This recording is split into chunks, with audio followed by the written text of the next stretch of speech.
Sir మీ పేరు?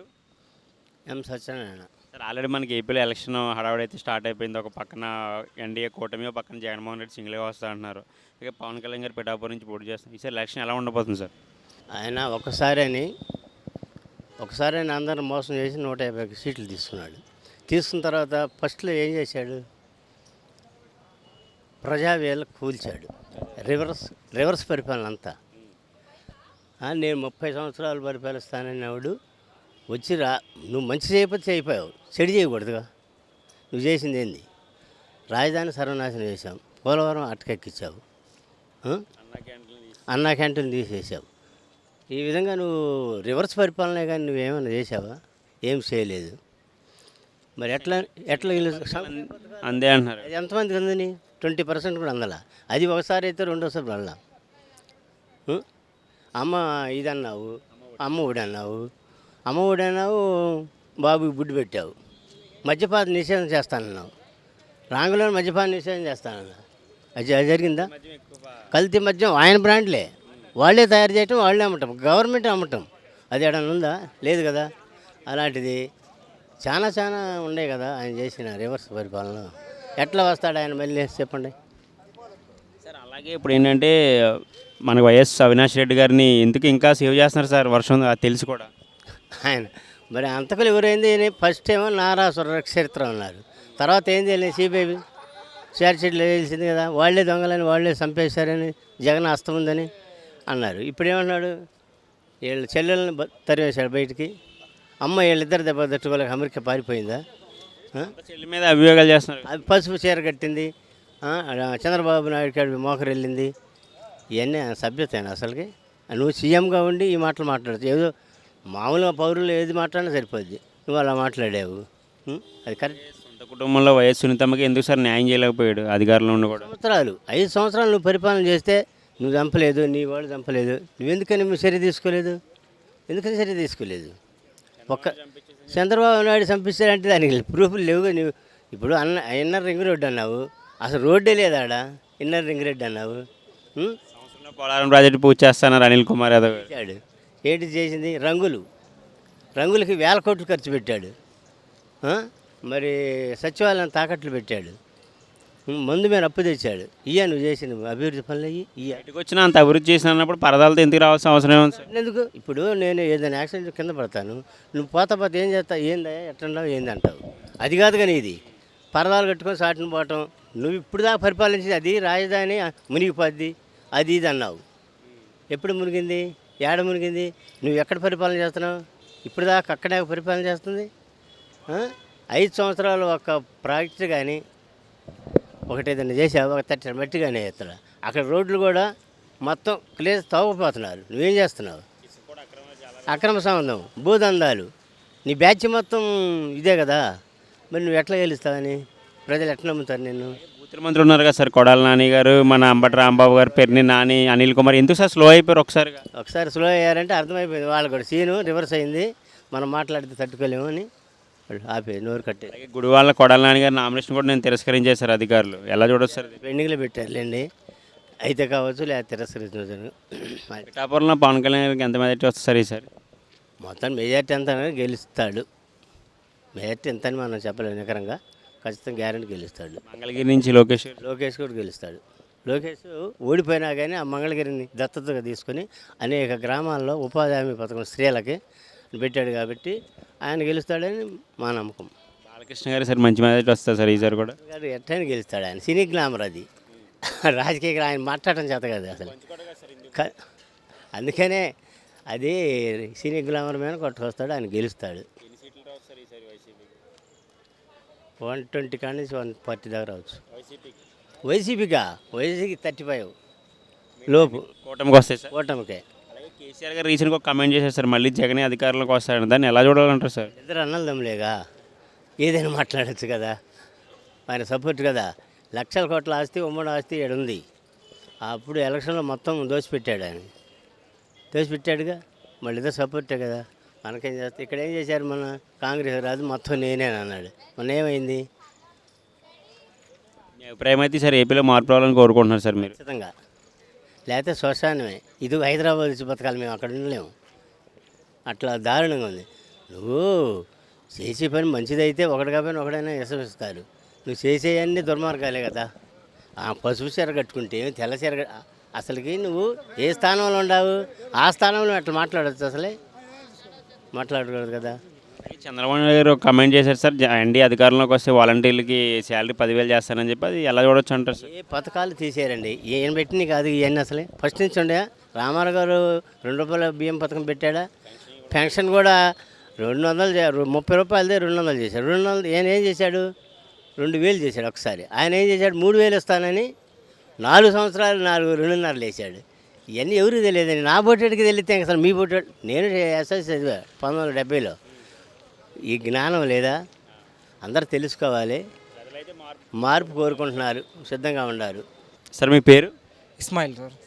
Sir already మనకి ఏపీలో ఎలక్షన్ అనేది స్టార్ట్ అయిపోయింది. ఒక పక్కన ఎన్డీఏ కూటమి, ఒక పక్కన జగన్ గారు సింగిల్గా వస్తున్నారు. ఈసారి ఏపీ ఎలక్షన్ ఎలా ఉండబోతుంది sir? Sir AP elections present situation చూసే సార్, వార్ వన్ సైడే సార్. ఖచ్చితంగా మళ్ళీ వైఎస్ఆర్సీపీ గవర్నమెంట్ ఫామ్ చేస్తుంది సార్. 100% గవర్నమెంట్ ఫామ్ చేస్తుంది సార్. ఇక్కడ నేను ఏపీలో ఉండేది సార్, తాడపత్రి కాన్స్టిట్యున్సీ సార్. మేము యాడికిలో ఉంటాం సార్, మా ప్రజెంట్ యాడికి మా ఊరు.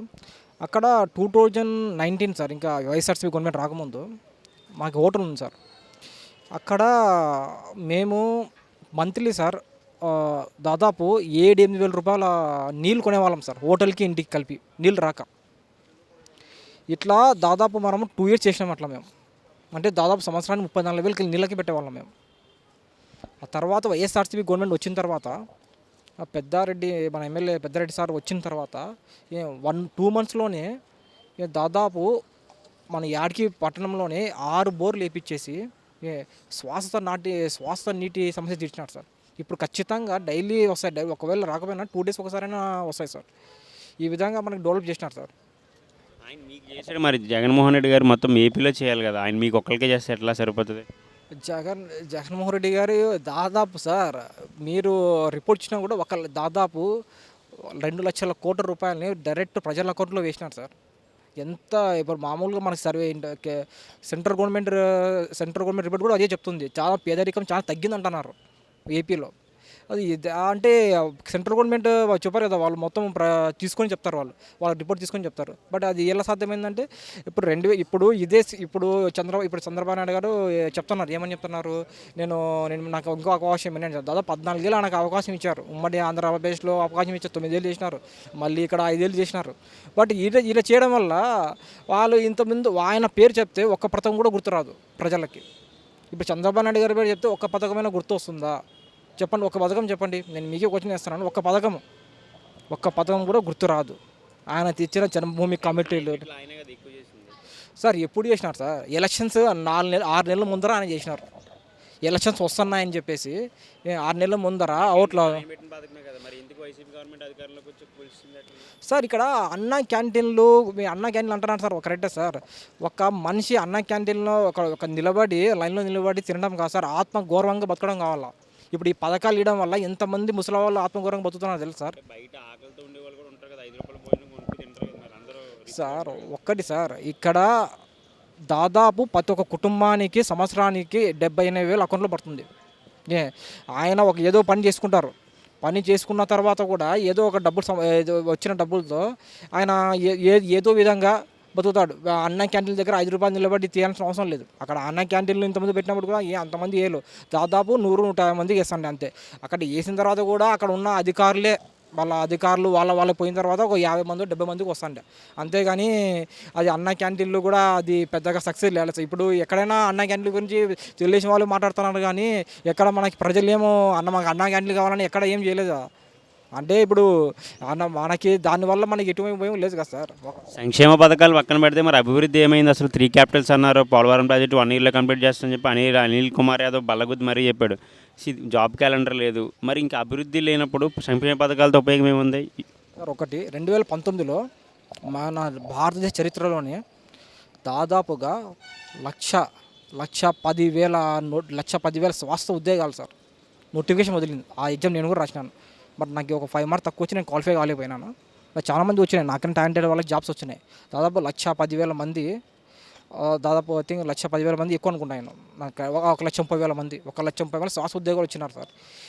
మన దేశ చరిత్రలోనే ఇంతవరకు ఎప్పటి జరిగిన నోటిఫికేషన్ అది.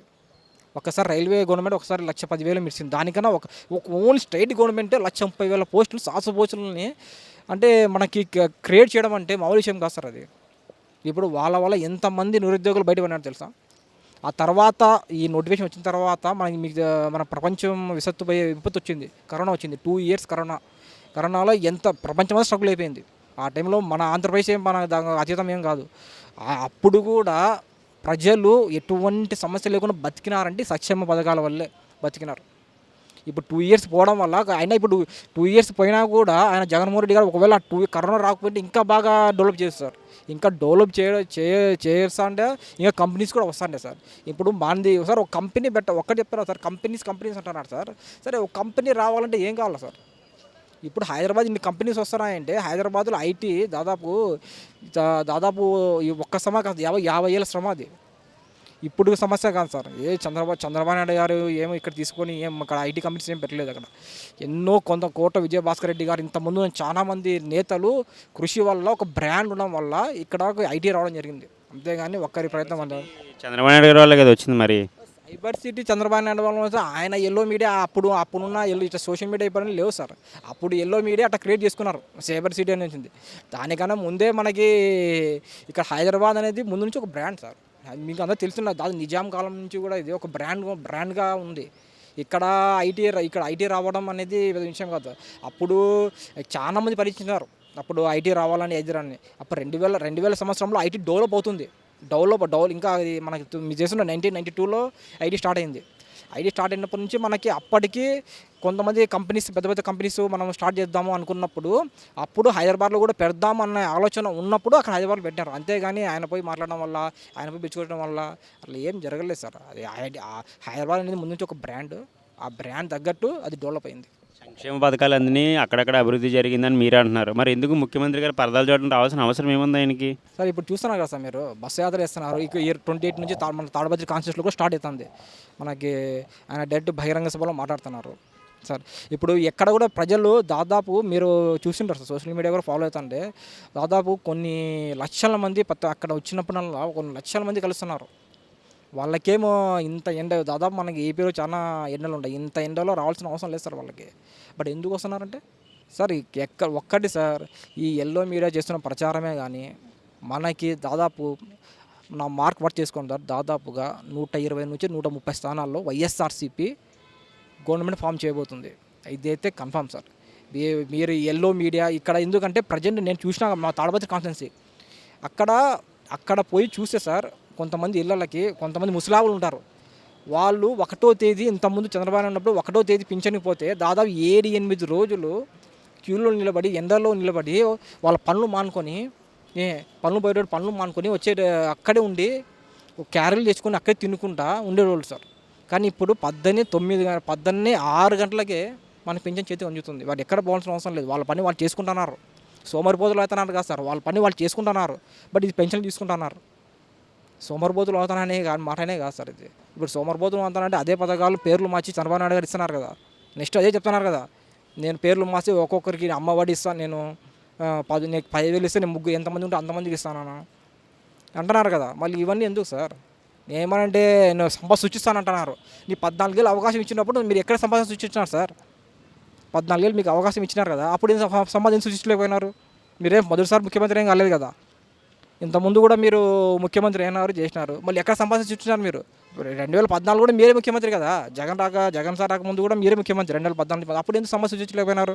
సంపద సృష్టించడం కాదు సార్. మన ఒక కంపెనీ రావాలంటే ఏ కంపెనీ కరెక్ట్ సార్? ఇప్పుడు హైదరాబాద్ కంపెనీస్ వస్తున్నాయంటే ఇక్కడ ఐటీస్ ఉంది. ఇక్కడ కంపెనీ పెడితే ఇక్కడ నీడ్ సోర్సెస్ ఉంటాయి. మనకి ఏదైనా కూడా ఎటువంటి టాలెంట్ అయినా వస్తే జరుగుతారు. అదే ఇప్పుడు మనకి ఆంధ్రప్రదేశ్ అనేది ఇప్పుడు డెవలప్ అవుతుంది సార్. వాళ్ళు ఇప్పుడు డెవలప్ అవుతుంది కాబట్టి కొంచెం టైం పడుతుంది. అంటే 5 ఏళ్ళలో 10 ఏళ్ళలో జరగదు సార్. కింద కూడా టైం పడుతుంది. ఇప్పుడు అమరావతి కడతా అంటున్నారు సార్. అమరావతి కట్టడం వల్ల కొన్ని లక్షల కోట్లు అవుతా సార్. లక్షల కోట్లు ఖర్చు అవుతుంది. ఇప్పుడు ఇంత హైదరాబాద్ చేసిన తప్పే మళ్ళీ ఇక్కడ వేస్తున్నాం మనం. అది తెలుసుకొనే మన జగన్మోహన్ రెడ్డి గారు ఇట్లా కాదు 3 క్యాపిటల్స్ అని పెట్టినారు. అది మంచి ఐడియా సార్. అది అది ఇంతకుముందు 2020లో కూడా కరోనా మన నుంచి పోదు, మనతోనే ఉంటుంది అది అని జగన్మోహన్ రెడ్డి గారు చెప్పినప్పుడు ఈ విపక్షాలన్నీ ఏం చెప్పినాయి, ఏంది ఇట్లా మాట్లాడతారు, ఒక ముఖ్యమంత్రి చేస్తారు అట్లా మాట్లాడచ్చా అని చెప్పినారు. కానీ ఇప్పుడు అదే జరుగుతుంది. కరోనా మనతోనే ఉంటుంది, మనతో ఉన్నా కూడా మనకి అది ఎక్కడికి పోదని అప్పుడే చెప్పినారు, ముందు చూపు ఆలోచించే చెప్పినారు. కానీ మన విపక్షాలు ఏం చెప్పినాయి, ఏం సార్ ఎట్లయితే సార్ అది ఎట్లా ఒక ముఖ్యమంత్రి బయటలో ఉండి నువ్వు కరోనాని పరిష్కరించాల్సి పోయి నాకు అట్లా ఉందంటావా అంటే ప్రజలు చచ్చిపోతే నీకేం ఇబ్బంది అని అట్లా మాట్లాడినాయి. కానీ ఇప్పుడు కరోనా కూడా మనతోనే ఉంది, అయినా మనకి ఎటువంటి ప్రాబ్లం లేకుండా పోతుంది కదా. ఆయన చాలా విజనరీ సార్, విజనరీ ఉంది, ఆయన చాలా పెద్ద విజనరీ ఉంది. ఈ ఎల్లో మీడియా చేస్తున్న ప్రచారం వల్ల ఇవన్నీ ఆయన ఎల్లో మీడియా వీళ్ళ సోషల్ మీడియా ఉంది సార్, వీళ్ళు ప్రచారం చేసడం వల్ల. అంతేగాని ఇక్కడ కొంతమంది ఇక్కడ నాకు తెలిసి కూడా హైదరాబాద్లో కూడా చాలామంది ఎల్లో మీడియా సోషల్ మీడియా చేసేటోళ్ళు ఏంది జగన్ సార్ మళ్ళీ గవర్నమెంట్ ఫామ్ చేయలేరన్నారు. కానీ గ్రౌండ్ లెవెల్లో చాలా విపరీతమైన క్రేజ్ ఉంది సార్ జగన్ సార్కి. ఎందుకంటే అక్కడ చూస్తే మీకు తెలుస్తుంది, మనకి అక్కడ గ్రౌండ్ లెవెల్లో ఒకసారి చూస్తే ఒకసారి మాట్లాడితే ఒక 50 ఇల్లు ఉంటాయి సార్, అక్కడ పోయి మాట్లాడితే అప్పుడు తెలుస్తుంది వాళ్ళకి ఏం సార్ ఎట్లుంది. ఒక 50 ఇల్లు మాట్లాడి దాదాపు 40 ఇల్లు వైఎస్ఆర్సీపీకి మామూలు ముందరే చెప్పేస్తాయి, మేము వేసేది జగన్కి ఓటు అని చెప్పేసి. అలాగే మనకి ఇప్పుడు ఎన్డీఏ కూటమి ఉంది కదా, ఎన్డీఏ కూటమిలో పవన్ కళ్యాణ్ గారు పిఠాపురం నుంచి పోటీ చేస్తున్నారు. ఆయన ఎంతవరకు మెజార్టీ రావచ్చు సార్? నాకు పవన్ కళ్యాణ్ గురించి తెలుసు సార్, బట్ ఈసారి కుప్పంలో అయితే చంద్రబాబు నాయుడు గారు గెలవడం కష్టం సార్, ఖచ్చితంగా. మంగళగిరి నుంచి లోకేష్ గారు మరి అది నాకు తెలుసు సార్. మా కుప్పంలో మా ఫ్రెండ్స్ ఉన్నారు సార్, వాళ్ళు ఏం చెప్పినారంటే ఈసారి కుప్పంలో చంద్రబాబు నాయుడు గెలవడం కూడా కష్టమే, ఒకవేళ గెలిచినా కూడా 5,000 మెజార్టీతోనే గెలుస్తారు, 5,000 10,000 మెజార్టీ కన్నా అని మా ఫ్రెండ్సే చెప్పినారు. ఇక్కడ కుప్పంలో కొంతమంది ఫ్రెండ్స్ ఉన్నారు సార్. ఈసారి ఎందుకంటే అంత డెవలప్మెంట్ ఉంది అక్కడ, కుప్పంలో చంద్రబాబు నాయుడు గెలవడం కూడా కష్టమే. ఒకవేళ గెలిచినా కూడా ఆయన వచ్చే మెజార్టీ 10,000 లోపలే ఉంటుంది, దాదాపు ఓడిపోవచ్చే ఛాన్సెస్ కూడా ఉన్నాయి. ఇదైతే చూసిన మార్గం జూన్ 4వ తేదీ జరిగేది ఇదే. అలాగే బాబాయ్ వైఎస్ వివేకానంద అచ్చిరెడ్డి గురించి సునీతమ్మ గారు అయితే ప్రతిరోజు ఒక న్యూస్ చెప్తున్నారు, ప్రెస్ మీట్లు పెట్టి. ఎందుకు న్యాయం చేయలేకపోతున్నారు? అధికారంలోనే ఉన్నారు కదా జగన్మోహన్ రెడ్డి గారు మొన్నటి వరకు. సార్ ఒకటి సార్, అది ఎప్పుడు సార్ జరిగింది? 2019లో జరిగింది. ఏ గవర్నమెంట్ ఉండే సార్ అప్పుడు? మన ఏపీలో తెలుగుదేశం గవర్నమెంట్ ఉండే. మళ్ళీ ఆ సిబిఐ ఎంక్వైరీ అడిగింది కూడా మా జగన్ సారే అడిగినారు, మన ముఖ్యమంత్రి అడిగినారు. అప్పుడు మనకి ఆయన ప్రతిపక్షంలో ఆయన అడిగినారు. బట్ ఇవన్నీ వాళ్ళ ఫ్యామిలీ గొడవలు సార్. ఈ ఫ్యామిలీ గొడవలని వీళ్ళు రాజకీయం చేస్తున్నారు, కానీ అక్కడ ఏం జరిగిందో ఏమో తెలియదు. కానీ అక్కడ ఆల్రెడీ సిబిఐ ఉంది కాబట్టి వాళ్ళు చూసుకుంటారు, కానీ మనం దాని గురించి మాట్లాడలేము సార్. ఎందుకంటే సిబిఐ ఎంక్వైరీ జరుగుతుంది. సెంటర్లో ఇప్పుడు మీరు బీజేపీ మద్దతు కూడా తీసుకున్నారు, సెంట్రల్ కూడా బీజేపీ ఉంది. బట్ వాళ్ళకి పెద్ద పని ఏం కాదు కదా సార్ దాన్ని సాల్వ్ చేయడం. ఇప్పుడు మన రీసెంట్గా జగన్మోహన్ రెడ్డి గారి మీద రాయితో దాడి జరిగింది కదా, అది లాస్ట్ టైం ఎలక్షన్ ముందు స్టంట్ లాగా కోడిగత్తి డ్రామాలాగా ఇది ఒక డ్రామా అని చెప్పేసి ప్రతిపక్ష పార్టీలు అంటున్నారు. సో మీరేమంటారు సార్? డ్రామా అనేది చెప్తాను సార్, ఈ సోషల్ మీడియా ఏమని చెప్తుంది సార్, ఎవరు కూడా అదే పనిగా కొట్టించుకోవడం పొడుచుకోవడం ఎవరు చేయరు సార్. అప్పుడు 2019లో జరిగిందని 2019 కూడా జరిగిందంటున్నారు, 2019 జరిగింది. ఇప్పుడు 2024లో ఎలక్షన్లోనే జరిగింది. ఇప్పుడు అది అప్పుడు స్టంట్ అంటున్నారు, అది స్టంట్ గింతో జరుగుతుంది, ఇంకా జరుగుతుంది. అది ఇప్పుడు 2024లో నాకు తెలిసి అది ఎవరు కూడా ఒక ముఖ్యమంత్రి ప్లేస్, అప్పుడు ప్రతిపక్ష నాయకుడు ఆయన, ఇప్పుడు ముఖ్యమంత్రి ప్లేస్లో ఉన్న కూడా ఆయన దాడి చేయించుకుంటా అంటే ఎవరు సార్ నమ్మేది? ఇద్దరికి ఎలా తగులుతుంది మరి సార్? ఇప్పుడు సార్ అది ప్లాన్ చేసి కొడితే ఎవరైనా దొరుకుతుంది సార్, ప్లాన్ చేసి కొడితే ఎవరికైనా దొరుకుతుంది, అదైతే కన్ఫర్మ్. కొట్టేయము సార్, ప్లాన్ చేసి కొట్టామనుకో ఇది జరిగింది సార్, అక్కడ ఉన్న వాళ్ళందరూ దొరుకుతుంది. థ్యాంక్ యూ అన్న.